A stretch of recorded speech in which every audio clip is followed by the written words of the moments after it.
आप सभी को मेरा नमस्कार प्यारे बच्चों। और अगर इस वीडियो को हम मैं निवेदन कर रहा हूं स्वागत है चैनल पर।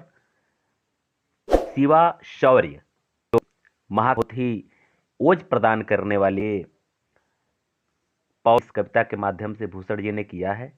कोई ऐसे अतिशयोक्ति का वर्णन तो किए हैं, इसमें कहीं कोई डाउट नहीं है, लेकिन वह चाटुकारिता वाला अतिशयोक्ति नहीं है, बल्कि यथार्थपरक अतिशयोक्ति है। वह दो ऐसे महापुरुषों की जीवन गाथा को अपने कविता के माध्यम से उकेरने का कोशिश किए हैं, जो वास्तव में हमारे भारत के गौरव हैं, हमारे भारत के शान हैं।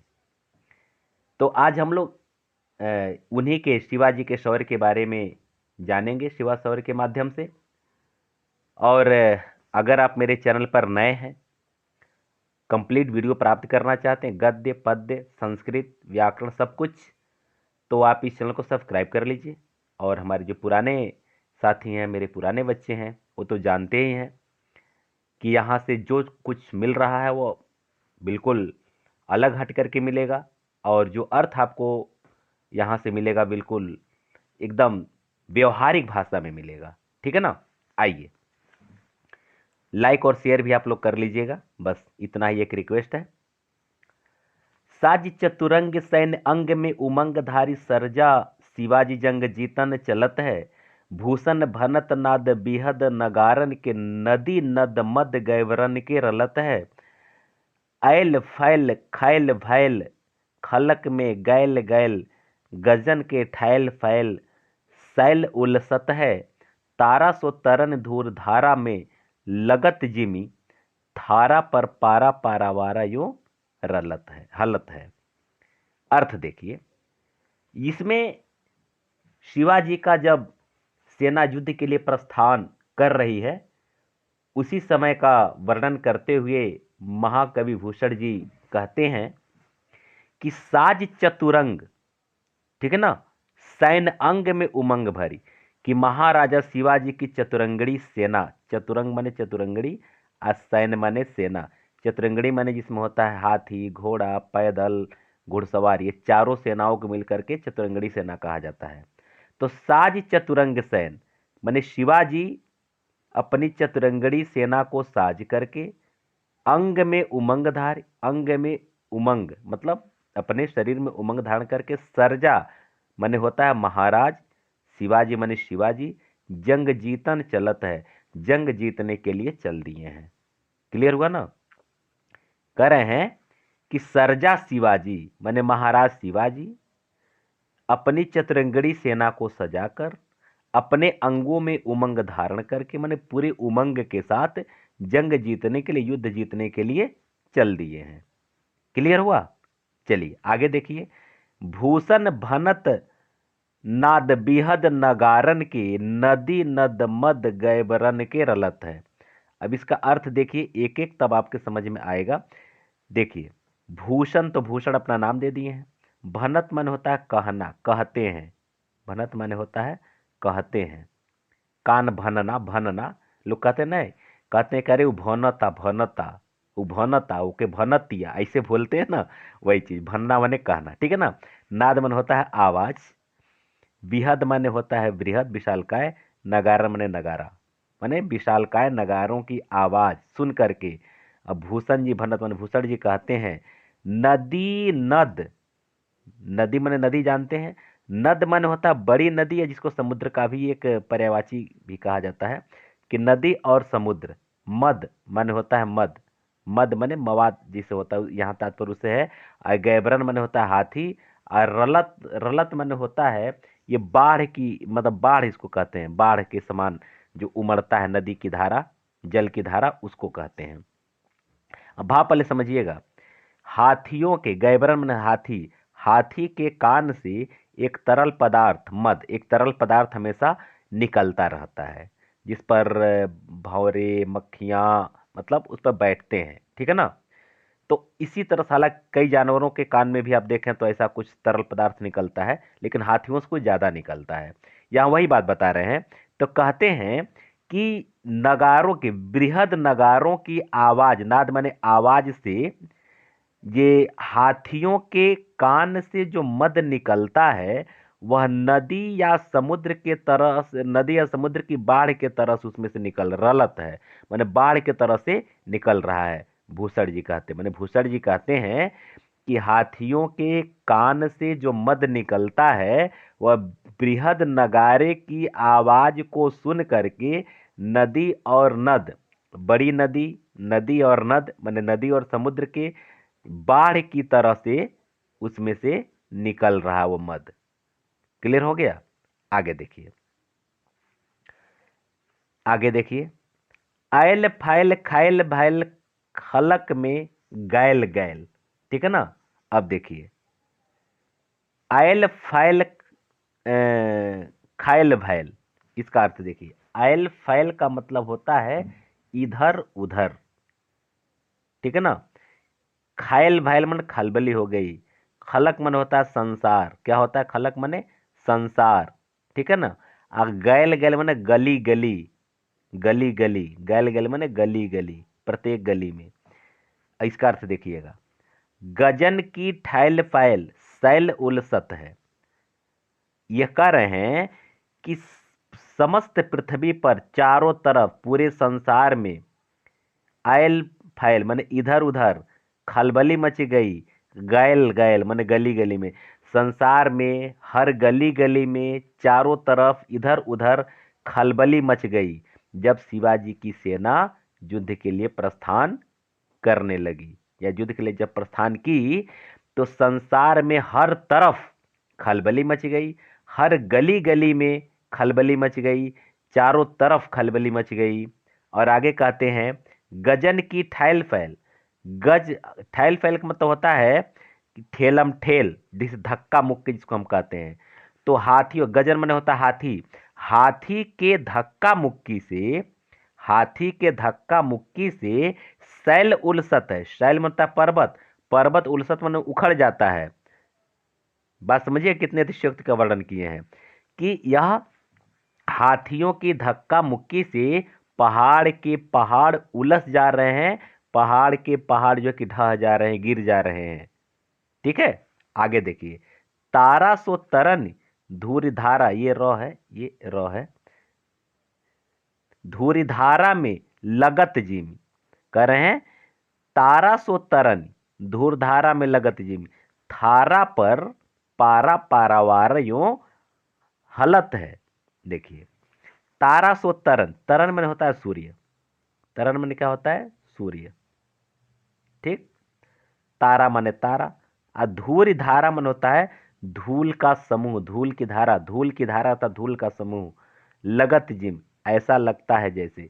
कह रहे हैं इसका तात्पर्य हुआ कि जब शिवाजी के चतुरंगड़ी सेना, शिवाजी की चतुरंगड़ी सेना जब चलती है तो पैदल, हाथी, घोड़े या जो भी मतलब सैनिक हैं, उनके पैरों से जो धूल उड़ रहा है, धूल की धारा, धूल जो उड़ रहा है वह वायुमंडल में जाकर के फैल जा रहा है। और सूर्य जो है, तरन सूर्य जो है वह एक छोटे से तारे के समान दिखाई देता, तारे के जैसा दिखाई देता है, तारे जैसा लगता है, लगत है मतलब लगता है, दिखाई देता है। ठीक है ना? ऐसा प्रतीत होता है जैसे शिवाजी की चतुरंगड़ी सेना जब चल रही है तो उन हाथी, घोड़े, पैदल, हर प्रकार के सैनिकों के पैर से जो ये धूल आकाश में उड़ रहा है तो उसके ओट में जो सूर्य दिख रहा है वह छोटे से तारे के समान दिखाई दे रहा है। या फिर ऐसा लगता है कि जब इनकी चतुरंगड़ी सेना चलती है तो धरती में कंपन हो रहा है, धरती में कंपन हो रहा है, और ऐसा लग रहा है जैसे पारावार, पारावार का मतलब होता है समुद्र, पारावार का मतलब क्या होता है? समुद्र। हालत मन होता है हिलता। और थारा पर पारा, अब देखिए पारा एक पदार्थ है, आप जानते हैं केमिस्ट्री की बात है, केमिस्ट्री के स्टूडेंट हो तो जानते ही होंगे। पारा एक पदार्थ है, जानते हैं। और थारा माने बड़ी थाली, जैसे एक थाली होती है, थाली, और एक थारा होता है, पूरा बड़ा सा थारा होता है। अरे थारा का मतलब अ, अगर आप ग्रामीण अंचल से बिलोंग करते हैं तब इस बात को जानते होंगे कि जब तिलक चढ़ता है तो जिसका तिलक चढ़ता बड़ा सा थारा लेकर के नहीं बैठा रहता है, और आगे जो तिलक चढ़ाने वाले लोग हैं जिसको आम भाषा में तिलकहरू बोलते हैं, उसमें सारा फल सामग्री रखते हैं, तो उसी को हम बोलते हैं थारा। ठीक है ना। तो ये धरती जो है, वो कह रहे हैं धरती को थारा के समान बता रहे हैं। ये धरती थारा के समान है, बड़ी थाली के समान है।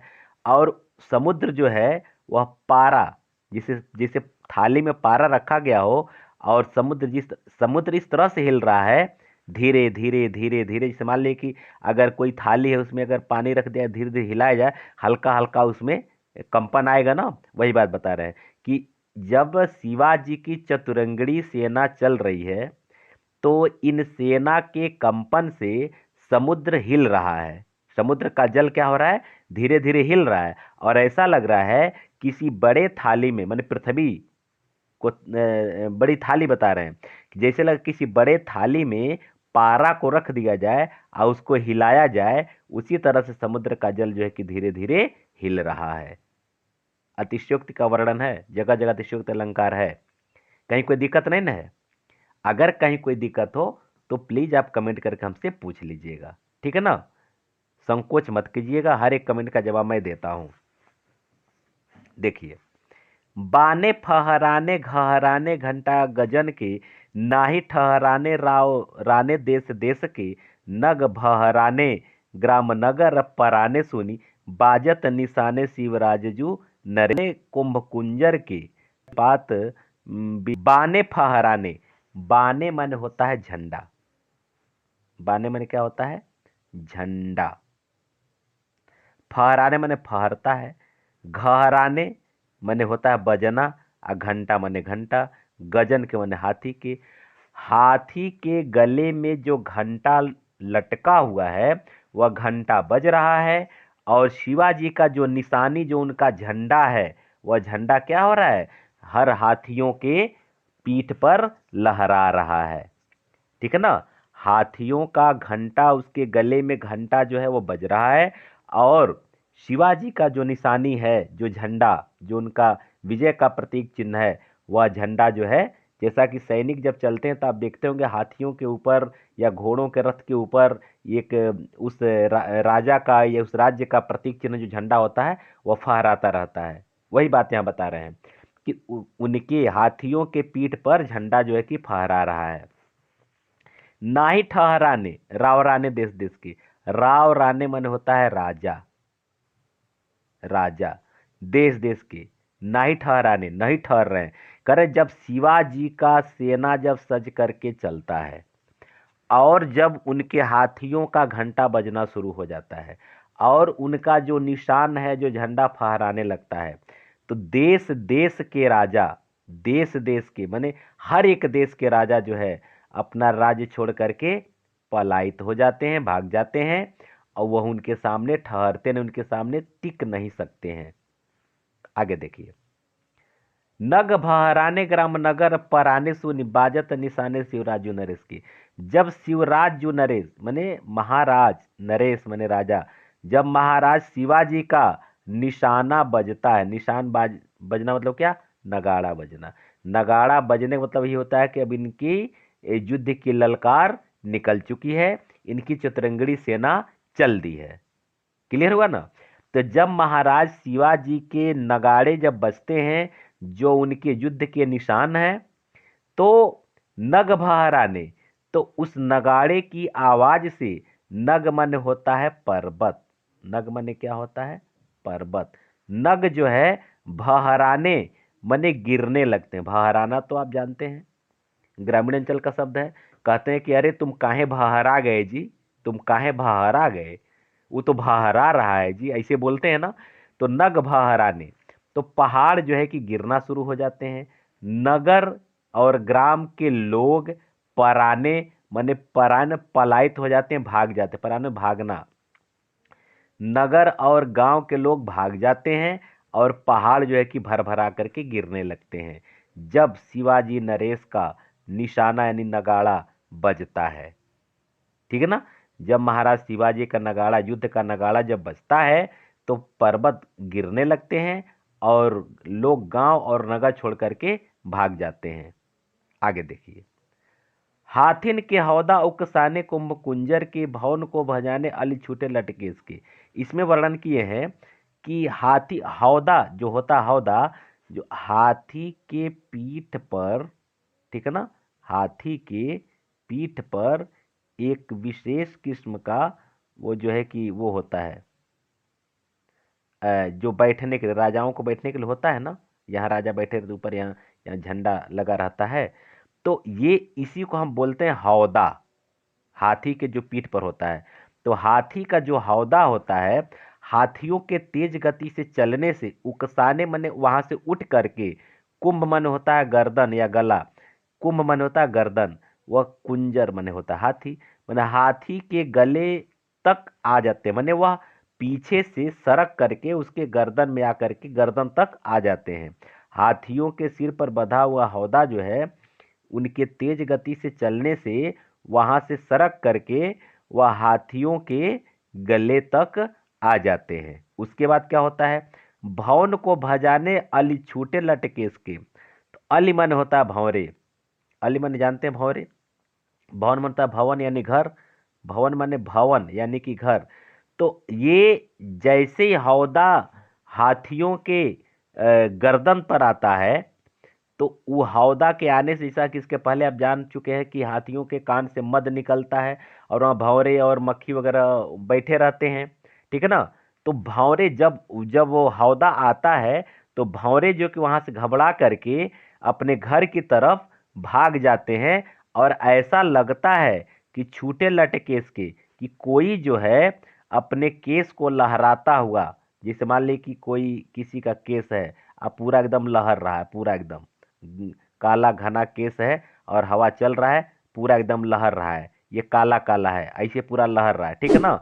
उसी तरह से वहां से भंवरे, काले भंवरे हैं, जब ग्रुप में, जब समूह में जब भाग रहे हैं, तो ऐसा लग रहा है कि जैसे कोई नायिका जो है अपने बालों को, काले बालों को लहरा रही हो, ऐसा लग रहा है कि छूटे लट केस, माने केस का लट, ठीक है ना, जो है कि काले केस का जो लट एक समूह जो है बना करके जैसे फहर रहा हो, लहर रहा, कुछ ऐसा लग रहा है। क्लियर हो गया ना। आशा करता आपके समझ में आ गया होगा। कहीं कोई दिक्कत हो तो कमेंट करके अवश्य पूछिएगा। दल के दरारन ते कमठ करारे फूटे केरा के से पात बिहराने फन केस के। देखिए, कमठ माने होता है कछुआ, कमठ माने क्या होता है, कछुआ, ठीक है ना। करारा मन होता है पीठ, पीठ। दरार मन होता है दरार, माने किसी चीज में दरार पड़ जाना। दल मन होता है समूह, ठीक है।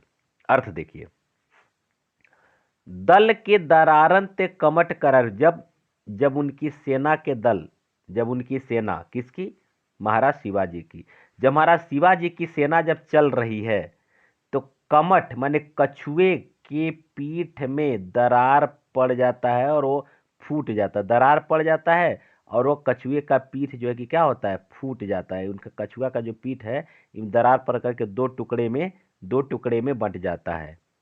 अब कछुआ का मतलब क्या, भाव समझिएगा। इसके पहले आप जानते हैं कि ये मान्यता है कि हमारी पृथ्वी को शेषनाग अपने फन पर रोके हुए हैं। ये भी मान्यता है कि भगवान विष्णु कच्छप अवतार में कछुए का रूप धारण करके बार पृथ्वी को जल में डूबने से बचाए थे। फिर वाराह का रूप धारण करके भी एक बार पृथ्वी को बचाए थे। इस तरह से अनेक बार, अनेक प्रकार का रूप धारण करके भगवान विष्णु पृथ्वी को बचाए हैं।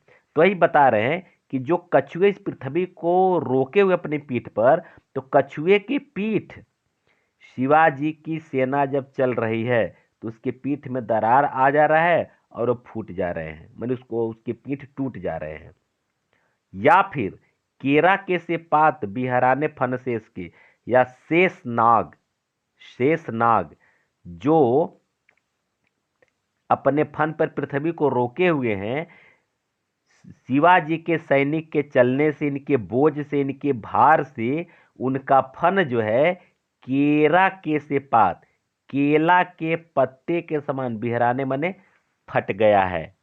ऐसा प्रतीत हो रहा है जैसे शेषनाग का फन, शेषनाग का फन जो है वह केला के पत्ते के समान फट जाता। जैसा कि आप केला के पत्ते का स्वभाव आप जानते हैं, मान ली कि ये केला है, ठीक है ना, केले मान ली कि ये पत्ता है, केले का पत्ता।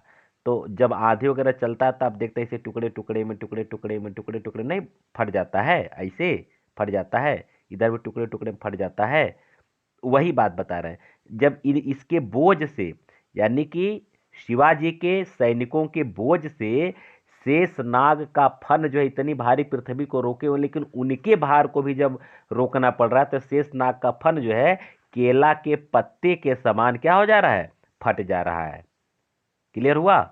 अगर कहीं कोई दिक्कत हो तो आप कमेंट करके पूछ लीजिएगा। आगे देखिए, छूटत कमान बान बंदूक कोक बान, मुश्किल होत मुरचाहुन की ओट में, ताही समय शिवाजी हुकुम के हल्ला कियो, दावा बांधी द्वेषन पे बीरन ले जोट में, भूषण बनत तेरी हिम्मत कहाँ लौकहो, कीमती यहाँ लगी है जाकी भट्ट जोट में। देखिए, छूटत कमान, जब शिवाजी के सैनिकों के कमान से, धनुष से जब बाण छूटता है, बंदूक छूटता है और कोक बाण छूटता है। कोक बाण होता है जो जो यह निकलता है, जब छूटता है, इसका संधान किया जाता है धनुष से, तो एक विशेष किस्म का आवाज निकलता है, विशेष किस्म का ध्वनि निकलता है, उसी को कहते हैं कोक बाण। अब कह रहे हैं कि शिवाजी के सैनिक के धनुष से जब बाण निकलता है, या उनके बंदूक से गोली निकलती है, या उनका जब कोक बाण चलता है, तो मुश्किल होत मोर्चाहुन की ओट में, तो जो शत्रु है अगर मोर्चा संभाल करके भी खड़ा है, मोर्चा संभाल करके भी अपने आप को बचा रहा है, फिर भी उनका बच पाना क्या है, मुश्किल है। जैसा कि आप जानते हैं कि सेना जो होते हैं, जो राजा होते हैं, वह जो है कि बीच में खड़े हो जाते हैं और चारों तरफ सैनिक जो है वह मोर्चा संभाल करके राजा की सुरक्षा में लगे रहते हैं चारों तरफ से ऐसे, और बाण से या किसी भी तरह से बस उनका बस एक ही काम है, यहाँ जो राजा है हमारा, उस राजा की सुरक्षा करना। ठीक है ना? तो वही कह रहे हैं, लेकिन जब इनका शिवाजी के सैनिकों का जब बाण छूटता है, बंदूक से गोली निकलती है, या फिर जो कोक बाण चलता है, ध्वनि करने वाले बाण, तो जो मोर्चा संभाले हुए जो राजा हैं, या जो भी सेनापति हैं, या जो भी लोग हैं, उनका बच पाना मुश्किल हो रहा है। जैसा कि आप जानते हैं कि जब भी वीआईपी लोग चलते हैं तो उनके साथ विशेष किस्म के सुरक्षा दल वाले चलते हैं, काला कोट काला चश्मा पहन करके, उनको विशेष प्रशिक्षण प्राप्त रहता है और उनका बस एक ही मोटो है, किसी भी तरह से अपने वीआईपी की सुरक्षा करना। ठीक है ना? तो पहले के समय जब युद्ध होता था तो मोर्चा संभाल करके और मोर्चा की ओट में राजा वगैरह खड़े होते थे। ठीक है, आगे देखिए, ताही समय शिवराज हुकुम के हल्ला कियो, दावा बांधी द्वेषिन पे वीरन लय जोट में। ताही समय माने उसी समय, शिवराज माने महाराज शिवाजी, हुकुम के हल्ला कियो माने हल्ला करके, माने चिल्ला करके उत्साह के साथ हुक्म दिए, माने आक्रमण का आदेश दिए, दावा बांधी द्वेषिन पे वीरन लय जोट में। और जैसे वह हल्ला का आदेश दिए, वैसे अपने वीरों को साथ में लेकर, जोट माने होता है साथ, जोट माने क्या होता है, साथ, और वीरन माने वीरों को, द्वेषिन मतलब शत्रुओं के ऊपर, दावा बांधी माने दावा नल के समान। दावा नल आप जानते हैं, दावा नल कि नहीं जानते हैं? दावा नल माने होता है जंगल की आग जो होती है, जो आग जंगल में लगती है, उसको दावानल बोलते हैं। तो कहते हैं जैसे ही महाराज शिवाजी उत्साह में भर करके, उत्साह के साथ आक्रमण का आदेश देते हैं और अपने वीरों को, अपने वीर सैनिकों को अपने साथ लेकर के दावानल के समान, मतलब जंगल में लगी हुई आग के समान जो है, अपने द्वेषियों पर, अपने शत्रुओं पर हमला बोल देते हैं। क्लियर हुआ? चलिए आगे देखिए, भूषण बनत भनत तेरी हिम्मत कहाँ लो कहो, कीमत यहाँ लगी है जाकी भट्ट जोट में। भूषण जी कहते हैं कि हे महाराज शिवाजी, तेरी हिम्मत का मैं कहाँ तक बखान करूं, तेरी हिम्मत का मैं कहाँ तक वर्णन करूं, तेरे साहस का मैं कहाँ तक वर्णन करूं। कीमत यहाँ लगी है जाकी भट्ट जोट में। भट्ट मन होता है वीर, वीरों के वीर, ठीक है ना। झोट मन होता है समूह, वीरों के समूह में तुम्हारा कोई कीमत लगा सकता है? यानी वीरों के समूह में कोई तुम्हारा कोई कीमत नहीं लगा सकता है, इसका मतलब ये हुआ। क्लियर हुआ ना। चलिए, कहीं कोई दिक्कत हो तो कमेंट करके पूछ लीजिएगा। और हाँ, वीडियो अगर अच्छा लग रहा हो, आपके समझ में आ रहा हो, मेरा मेहनत सार्थक लग रहा हो, तो कहने का आवश्यकता नहीं है। मुझे विश्वास है कि अगर आप नए होंगे तो आप अवश्य इसको सब्सक्राइब करेंगे, और पुराने होंगे तो लाइक और शेयर तो आप करते ही हैं, मुझे पता भी है, और अवश्य करेंगे। आगे देखिए। ताव दे दे मूछन कंगूरन पे पांव दे दे, घाव दे दे अरिमुख कूदे कूदी परे कोट में। शिवाजी के सैनिक जो है अपने मूछों पर ताव दे, मूछों पर ताव दे मतलब उत्साह के साथ, मूछों पर ताव देकर, कंगूरन, कंगूरा होता है छत, छत पर अपना पैर रख करके, माने छत पर चढ़ करके, यानी शत्रुओं के घर में घुस करके उनके छत पे चढ़ करके घाव दे दे अरिमुख। अरिमन होता है शत्रु, मुख माने मुख, शत्रुओं के मुख मतलब शत्रुओं के सामने उनको घाव दे दे, उनको घायल करके, शत्रुओं को घायल करके कूद परे कोट में। वह शत्रु राजा के परकोटा मन होता है किला, किला में क्या होते हैं, कूद जाते हैं। शिवाजी के सैनिक अपने मूछों पर ताव देकर, कंगूरों यानी छतों पर पैर रख करके, अर्थात भाव इसमें ये छिपा हुआ है कि उनके शत्रुओं के घर में घुसकर उनके छत पर पहुंच करके उनके ही शत्रुओं को मतलब शत्रुओं के सैनिकों को घायल करके और किले में कूद पड़ते हैं। क्लियर हुआ। चलिए, हेरत सॉरी इंद्र निज हेरत फिरत गज इंद्र अरु, इंद्र को अनुज हेर दुगध नदीस को, भूषण भनत सुर सरिता को हंस फेर, विधि हेरे हंस को चकोर रजनीश को, साहितन सरजा यो करनी करी है तैवें, होत है अचंभो देव कुटी के 33 को, पावत न हेरे तेरे जस में हिराने निज, गिरी को गिरी से हेरे गिरजा गिरीश को। बहुत सुंदर पंक्ति है ये। देखिए कितना अतिशयोक्ति का वर्णन इसमें किया गया है। जब शिवाजी के सैनिक युद्ध करने जाते हैं तो उस युद्ध करने से, जैसा कि ऊपर आप वर्णन पढ़ चुके हैं इसके पहले, कि समुद्र का पानी कैसे हिल रहा है, पारे पारा के समान हिल रहा है, जैसे लग रहा है उसमें बड़े थाली में पारा रखा हुआ हो। उनके सैनिकों के बोझ से शेष नाग का फन जो है केले के पत्ते के समान फट जा रहा है, या फिर कछुआ जो पृथ्वी को धारण किया हुआ है उसका पीठ टूट जा रहा है। इतना ही नहीं, धरती तो व्याकुल है ही, ये त्रिलोक भी व्याकुल है। कैसे? कहते हैं इंद्र निज हेरत, इंद्र जो है अपने गज इंद्र, गजेंद्र, गज इंद्र माने ऐरावत हाथी, गजेंद्र का मतलब होता है ऐरावत, 1000 सूंड का सफेद हाथी जो है वह ऐरावत हाथी होता है, ठीक है ना, ऐरावत। तो इतना भयंकर नाद होता है, इतना भयंकर गर्जना होती है, इतनी भयंकर युद्ध का मतलब एक तरह से उन्माद चलता है कि सब व्याकुल होकर के इधर उधर भागने लगते हैं। तो इंद्र जो है अपने गजेंद्र, गज इंद्र मने हाथियों का जो राजा ऐरावत है वह ऐरावत को खोज रहे हैं। गजेंद्र यानी इंद्र जो है गजेंद्र को खोज रहे हैं, यानी इंद्र जो है कि अपने ऐरावत हाथी को खोज रहे हैं। और इंद्र को अनुज हेरे दुग्ध नदीस को, दुग्ध नदीस माने दुग्ध नदीस, दुग्ध माने होता है क्षीर, दूध और क्षीर होता है ना, और नदीस माने होता है सागर। तो इसका मतलब क्या हुआ, क्षीर सागर, नदीस सागर या समुद्र का पर्यायवाची है। तो दुग्ध नदीस माने क्षीर का सागर। और इंद्र को अनुज का मतलब होता है, इंद्र के अनुज का एक पर्यायवाची है विष्णु जी का। किसका है? विष्णु भगवान का, विष्णु जी का जो है कि पर्यायवाची है। तो कह रहे हैं कि इंद्र जो है अपने ऐरावत हाथी को खोज रहे हैं और विष्णु जो है अपने क्षीर सागर को खोज रहे हैं। जिस क्षीर सागर में विष्णु भगवान 24 घंटा शेष के शैया पर सोए रहते हैं, वह क्षीर सागर ही व्याकुल होकर के पता नहीं कहाँ लापता हो गया है और क्षीर सागर को खोज रहे हैं।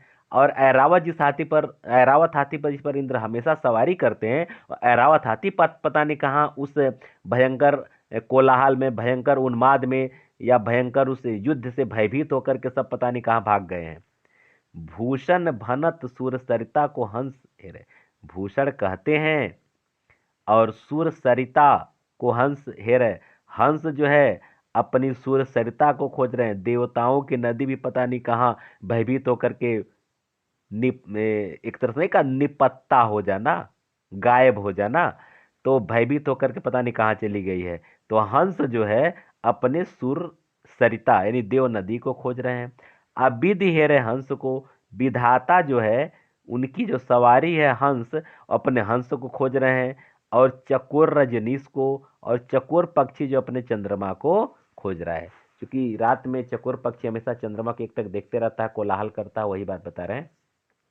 यानी चंद्रमा भी गायब हो गया है, चंद्रमा भी पता नहीं कहाँ लापता हो गया है, हंस पता नहीं कहाँ लापता हो गया है, देवनदी लापता हो गई है, क्षीर सागर लापता हो गया है, और ये जो है कि ऐरावत हाथी लापता हो गया है, और सब लोग उसको ढूंढ रहे हैं। आगे देखिए, साही तन सरजायो करनी करी न है तय, हो तु है अचंभो देव कोटि को 33 को।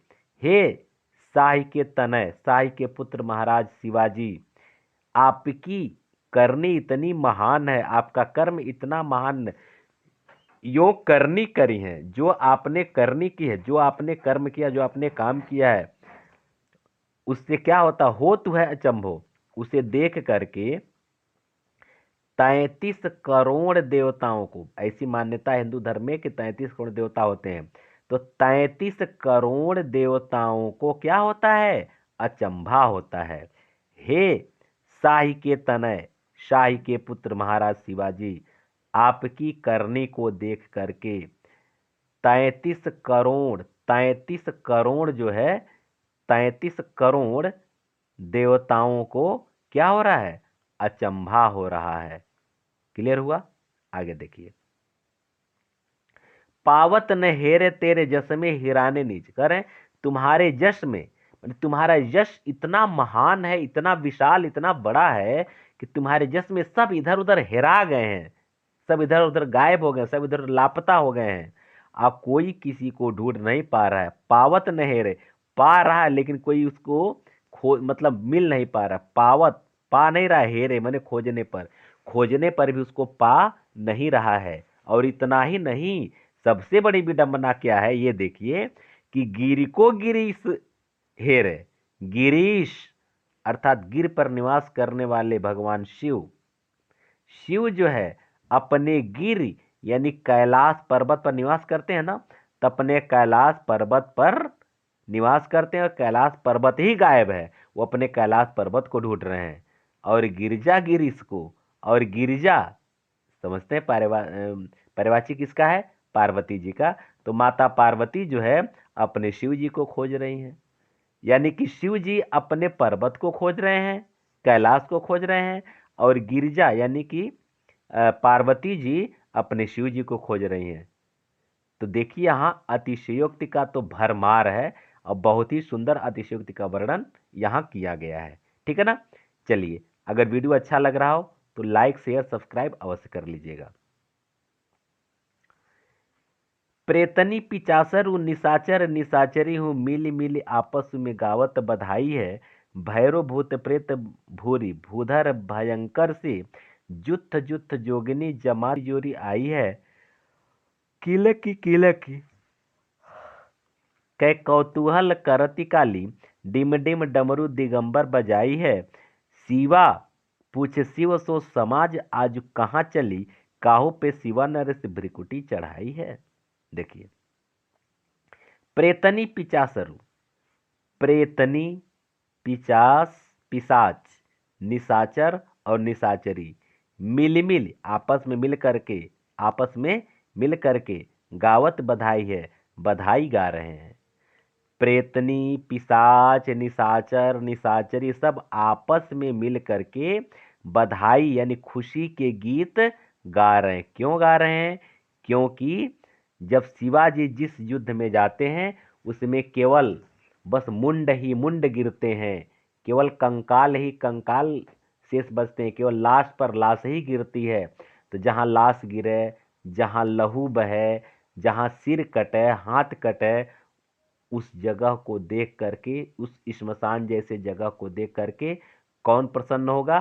प्रेतनी, पिशाच, निशाचर, निशाचरी, यही ना प्रसन्न होंगे। ते सब मिल मिल करके आपस में क्या कर रहे हैं? प्रसन्नता जता रहे हैं, बधाई के गीत गा रहे हैं कि चलो आज हम लोगों को भर पेट और महीनों के लिए भोजन की व्यवस्था शिवाजी ने बना दिया है। आगे देखिए, भैरव भूत प्रेत भूरी भूधर भयंकर से। भैरव, भूत, प्रेत, कैसे भूत प्रेत? भूधर माने पर्वत जैसे भयंकर, पर्वत जैसे भयंकर भूत प्रेत, भूत प्रेत पिशाच, ये सब पर्वत जैसे भयंकर जो भूत प्रेत पिशाच हैं, वह जुथ जुथ माने समूह समूह, जुथ जुथ माने ग्रुप में, समूह में, जोगिनी माने जोगिनी भी जी है, जमाती मन होता है, वही समूह की बात यहाँ है, जोरी आई है। मतलब इसका अर्थ ये हुआ कि भैरव, भूत, प्रेत और ये कैसे हैं? पहाड़ जैसे भयंकर, पहाड़ जैसे भयंकर और विशालकाय भैरव, भूत, प्रेत और जोगिनी जो है, झुंड के झुंड, जमात बना करके, संग बना करके यहाँ चलती चली आई है। जिस जगह पे युद्ध हो रहा है वहां चली आई है सब। किलक के कौतूहल करत काली, और काली जो है किलकारी करते हुए कौतूहल करे, क्योंकि काली का भी भोजन मांस ही है, रक्त ही है। क्योंकि जब रक्त बीज का संहार कर रही थी तो रक्त ही का ही मतलब रक्त को ही भोजन कर के रूप में स्वीकार कर रही थी, ग्रहण कर रही थी। तो वहां रक्त की नदियां बह रही, रक्त की धारा बह रही है, इसलिए काली जो है किलकारी करते हुए बड़ी कौतूहल के वश में हो गई हैं। डिम डिम डमरू दिगंबर बजाई है, और दिगंबर अर्थात भगवान शिव, भगवान शिव भी जो है वह डिम डिम करके डमरू बजा रहे हैं, क्योंकि वो अपने लिए नहीं, अपने चेले चपाटी के लिए। क्योंकि शंकर जी के संगीत संघाती क्या है? भूत, प्रेत, पिशाच, बैताल, योगिनी, ये यही सब तो हैं। तो उनके लिए डमरू बजा रहे हैं कि जाओ मेरे चेले चपाटियों, जाओ, तुम लोगों का व्यवस्था बन गया है, रक्त का, मांस का, हर चीज का व्यवस्था बन गया है, इसलिए वो डिम डिम डिम डिम डमरू बजा रहे हैं। क्लियर हुआ? आगे देखो, शिवा पूछे शिव सो समाज आज कहाँ चली, काहू पे शिवा नरेश भ्रिकुटी चढ़ाई है। शिवा पूछे शिव सो, शिवा मन होता है पार्वती, माता पार्वती जो है शिव से पूछ रही हैं क्या? समाज आज कहाँ चली? करे कि हे प्रभु आपका ये समाज, करें आपका समाज माने भूत, प्रेत, बैताल, पिशाच, जोगनी, ये सब जुत्थ के जुत्थ बना करके कहाँ जा रहे हैं? काहू पे शिवा नरेश भ्रिकुटी चढ़ाई है। क्योंकि माता पार्वती भी जान रही हैं कि अगर शिवा, यहाँ शिवा माने शिवाजी की बात है, कि अगर शिवाजी किसी पर भ्रिकुटी अगर चढ़ा दिए तो वहां रक्त की नदियां तो बहेंगी ही, शरीर के टुकड़े टुकड़े ही मिलेंगे, कहीं सिर, कहीं हाथ, कहीं पैर, कहीं कुछ, ये सब मिलेगा। तो वही कह रही हैं, यहाँ दो शिवा है, ध्यान दीजिएगा, एक शिवा ये, एक शिवा ये, इसलिए दोनों मिला करके यमक अलंकार का परिपाक यहाँ हो रहा है, यमक अलंकार। क्योंकि इस शिवा का अर्थ होता है पार्वती और इस शिवा का अर्थ होता है शिवाजी। ठीक है ना, इसलिए यहाँ यमक अलंकार हो जाएगा। तो पूछ रहे क्या किसी पर नरेश माने राजा, क्या किसी पर राजा शिवाजी भ्रिकुटी चढ़ाई है? मैं अपनी नजरें टेढ़े किए हैं, टेढ़े मतलब टेढ़ा करना, अपनी नजर टेढ़ा किए हैं क्या नरेश शिवाजी, राजा शिवाजी किसी पर अपनी भ्रिकुटी चढ़ाई है? किसी पर अपनी नज़रें टेढ़ी की है, किसी पर मतलब अपनी नज़र टेढ़ी की है, इसका मतलब ये हुआ। तो इस तरह से आपका ये पूरा का पूरा शिवा शौर्य समाप्त होता है। वीडियो कैसा लगा प्लीज़ कमेंट करके अवश्य बता दीजिएगा। अगर कहीं कोई दिक्कत हो तो उस लाइन को या उस शब्द को अवश्य हमसे पूछिएगा। लाइक शेयर सब्सक्राइब करना मत भूलिएगा। अगर वीडियो अच्छा लग रहा है तो, नहीं लग रहा है फिर मर्जी आपकी, कोई दिक्कत नहीं है। बस हमारा मेहनत आपको अगर आपके दिल। अब मैं काव्यगत सौंदर्य की बात कर रहा हूँ, कर लीजिए चाहे तो। क्या है पहला पॉइंट तब का ही हो जाएगा, ठीक है ना। भाषा जो है ब्रज भाषा में है, कहीं कोई दिक्कत नहीं है। छंद की बात है घनाक्षरी है, ठीक है।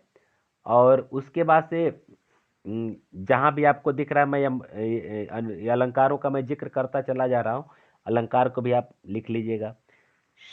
अगर हम शब्द शक्ति की बात करते हैं, शब्द शक्ति तो यहाँ व्यंजना और लक्षणा ही है, ठीक है।